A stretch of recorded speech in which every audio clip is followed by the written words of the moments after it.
हाय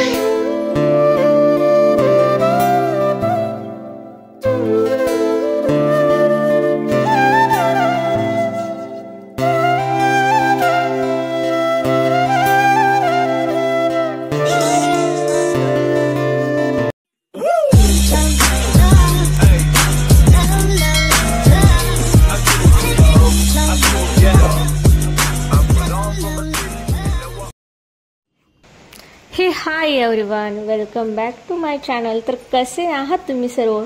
मी अपेक्षा करते की तुम्ही पण मस्त आणि मजेत असाल। तर चला आजच्या व्हिडिओला सुरुवात करूया। आता तुम्ही म्हणाल ही रोज रोज काय पाऊस दाखवते, पण खरंच रोज पाऊस चालू आहे आणि आजचा पाऊस गॅलरीमध्ये येत होता। आणि बघा सदाफुलीच्या फुलावर किती छान पाण्याचे ड्रॉप दिसत आहे। आणि हेच दाखवण्यासाठी मी थोडासा व्हिडिओ बनवला। मला पावसाचे छोटे छोटे ड्रॉप हे फुलांवर पडते ना, तर ते खूप आवडतं। खरंच खूप छान दिसतात।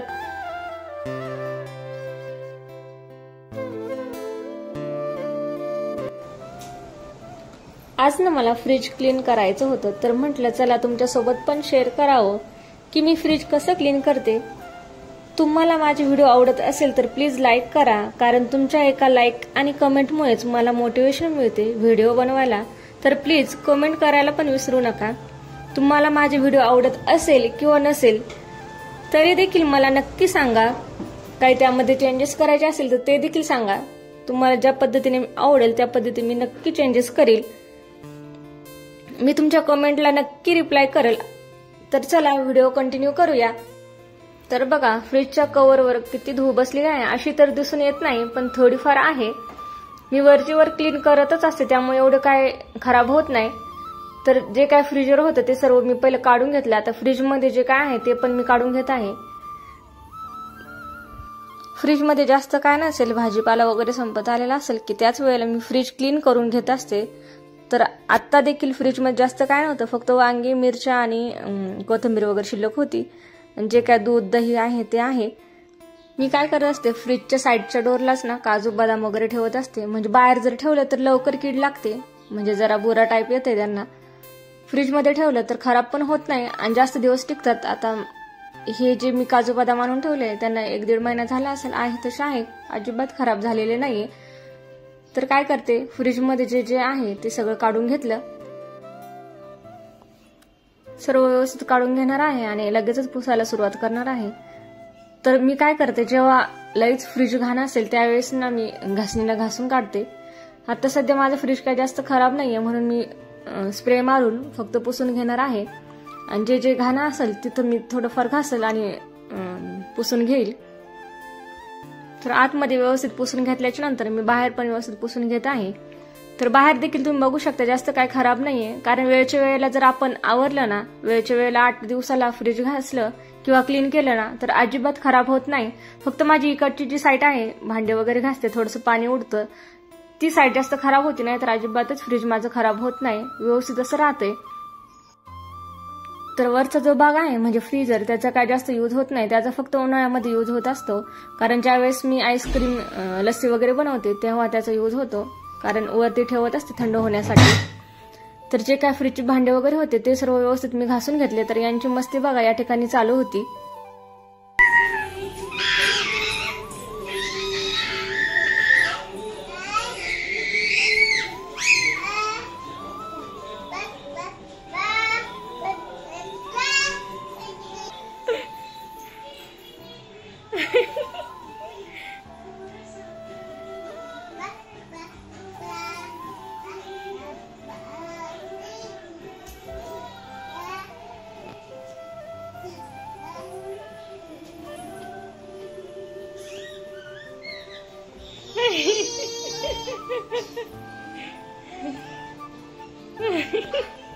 तर बघा वेद आणि वंशची अशी मस्ती चालू असते आणि हे रोजच आहे।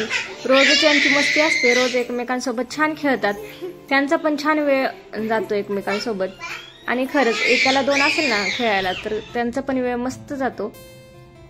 तर बाहेर पाऊस चालू होता, बाहेर पाऊस चालू आहे म्हणून जे काय कपडे होते सर्व काढून आणले। आता त्यातले ओले ओले मी बेडरूम मध्ये सुकवणार आणि जे सुकले आहेत त्याच्या व्यवस्थित अशा घड्या घालून ठेवते। तर काय झालं, शक्यतो मी कपडे काढून आणतच नाही, पण आज ना गॅलरीच्या दिशेनेच पाऊस चालला आहे, म्हणून सर्व कपडे मला काढून आणावेच लागले, कारण काढले नसते तर सर्व ओलेच झाले असते.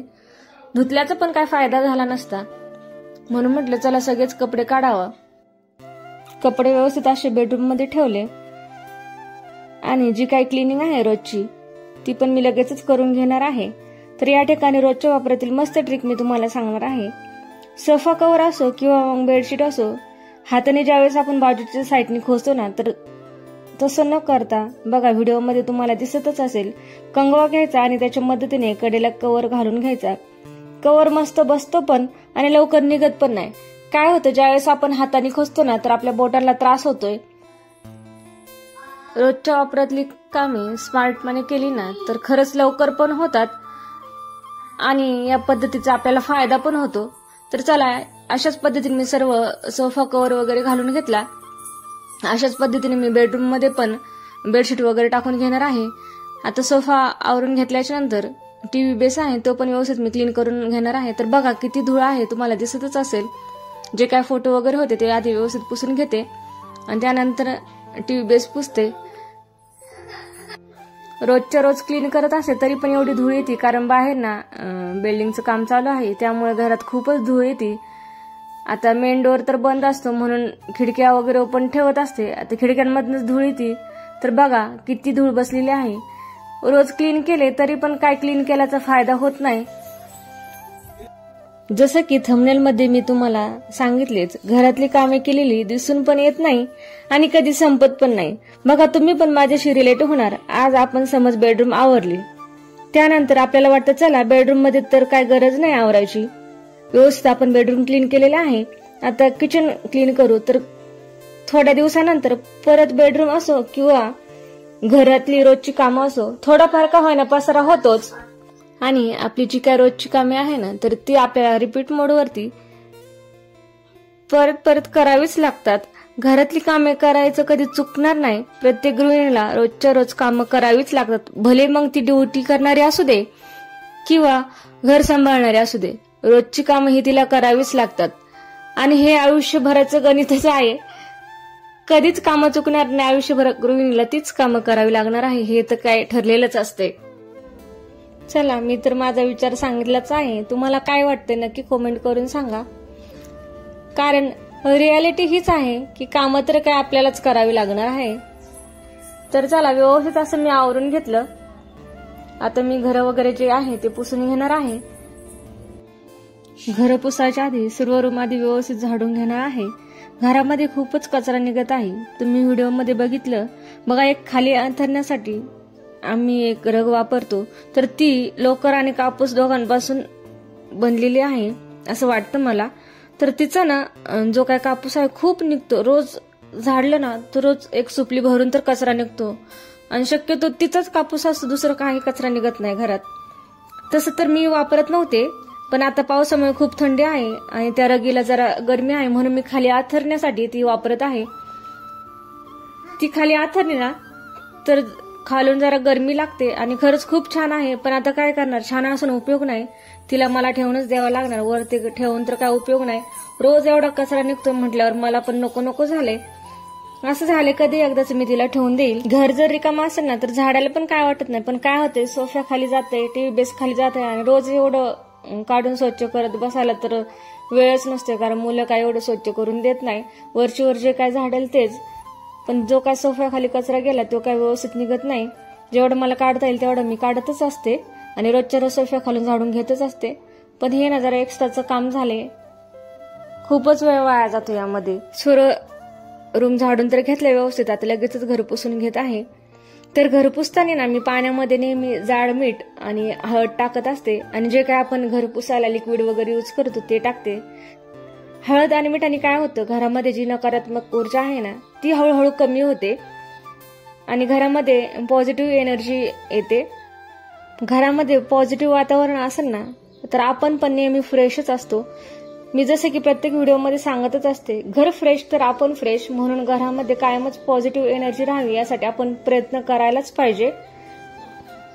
मी काय करते, जेव्हा मला घर पुसायची तेव्हा जे काय पाय पुसणे आहे ना त्या धुवायला टाकत असते आणि घर पुसल्यानंतर ज्या काय क्लीन केलेल्या पाय पुसण्या आहेत त्या मी जागच्या जागेवर ठेवत असते. म्हणजे मी काय करते, एक्स्ट्राच्या पायपुसण्या ठेवतच असते.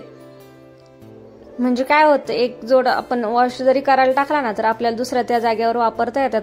म्हणून जे काय आहे, म्हणजे मी मेन डोअरला एक ठेवत असते आणि बाथरूम वगैरे तिथे एक ठेवत असते.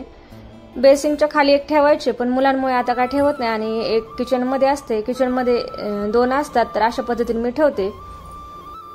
तर बघा, जेव्हा मी कपड्यांच्या घड्या घालत होते त्यावेळेस वेदिका मला म्हणाली, मम्मी मी पण घालणार. तर बघा किती छान घडी घालतीये. म्हणजे एवढीशी आहे पण खूप हुशार आहे. घड्या पण घालते व्यवस्थित छान कपड्यांच्या. तिची कामं स्वतःच करते. भांडी पण लावायला मला मदत करते. चपाती पण तिचीच बनवते. आणि छोटी छोटी चपाती ना तिची बनवते आणि स्वतःच खाते, जसं की मी तुम्हाला मागच्या व्हिडिओमध्ये सांगितलंच होतं. आणि बघा खरंच किती छान घडी घातली आहे. मला पण एवढी छान घडी घालायला जमणार नाही, अगदी दुकानामध्ये घालताच त्याच पद्धतीने तिने एवढी छान घडी घातली आहे. तर बघा, फ्रीज पण व्यवस्थित लावले आणि जे काय होतं ते व्यवस्थित ठेवलं. तर ह्या साईडला तुम्हाला मी बोलेच काजू बदाम वगैरे ठेवत असते. वरती मसाले आणि ह्या काही नेल पॉलिशच्या बॉटल आहे. आणि फ्रीजमध्ये तर काय आतमध्ये भाजीपाला नव्हताच, आज बाजार आहे. तर बघू बाजार झाल्यानंतर ठेवल मी. पण जे काय होतं सध्या तर ते ठेवलं. तर कसा वाटला आजचा व्हिडिओ नक्की कमेंट करून सांगा. आजचा व्हिडिओ आवडला असेल तर व्हिडिओला लाईक करायला विसरू नका. आजचा व्हिडिओ मी इथंच थांबवते. तर भेटूया आपण अशाच एका इंटरेस्टिंग नवीन व्हिडिओमध्ये. तोपर्यंत सर्वांना बाय बाय. तर बघा लास्टला वेदिका म्हणते, मम्मी माझी बडीशेप पण दाखव.